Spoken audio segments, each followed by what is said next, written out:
Auxin का revision करते हैं। ऑक्सिन का प्रिकर्सर है ट्रिप्टोफैन। जो ऑक्सिन है सबसे पहले ह्यूमन यूरिन से आइसोलेट किया गया। ऑक्सिन जो टर्म है वो applied to the indole 3 acetic acid, ठीक है, और अदर नेचुरल और सिंथेटिक कंपाउंड्स के लिए यूज की जाती है ना। IA का फुल फॉर्म याद रखना, इंडोल 3 एसिटिक एसिड या इंडोल एसिटिक एसिड, ठीक है, याद रह जाएगा।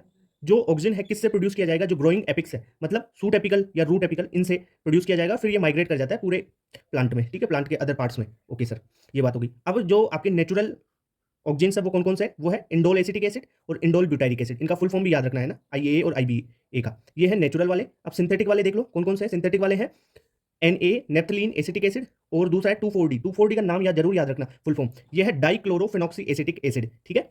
ये सिंथेटिक ऑक्सिन्स है। अब जो ऑक्सिन्स है उनका काम एग्रीकल्चर में भी है और हॉर्टिकल्चर में भी है।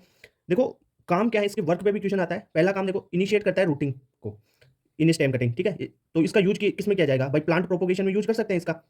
ओके सर, इनिशिएट रूटिंग पहला काम याद रखना। दूसरा पाइनएप्पल में फ्लावरिंग करवा देता है, ठीक है, याद रह जाएगा। ओके, ये जो अर्ली स्टेज में फ्रूट होगी, लीफ होगी, उनको प्रिवेंट करने का काम करता है। और ये एब्सिसेंस बढ़ा देता है किसमें, ओल्डर और मैच्योर लीव्स में, यानी छोटी पत्तियों को तो रखेगा पर जो ओल्डर लीव्स हैं, ओल्डर फ्रूट्स हैं, उनको एब्सिसेंस कर देता है, उनको एब्सिसेंस प्रमोट करेगा उनमें। ओके सर, नेक्स्ट है जो कुछ जो हायर प्लांट है उसमें ये क्या करेगा, ऑक्सिन जो एपिकल बड है उसमें होता है, तो एपिकल बड ग्रोथ करेगी, खुद ग्रोथ करेगी, पर लेटरल जो एक्सिलरी बड्स है उनकी ग्रोथ रुक जाती है। इसको अपन बोलते हैं एपिकल डोमिनेंस।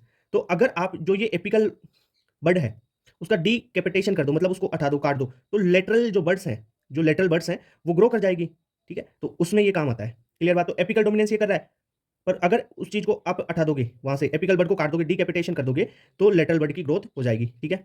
नेक्स्ट है जो ये एपिकल बड की ग्रोथ है वो आप टी प्लांटेशन और हेज मेकिंग में यूज कर सकते हो। इतनी बात होगी और आगे देखते हैं।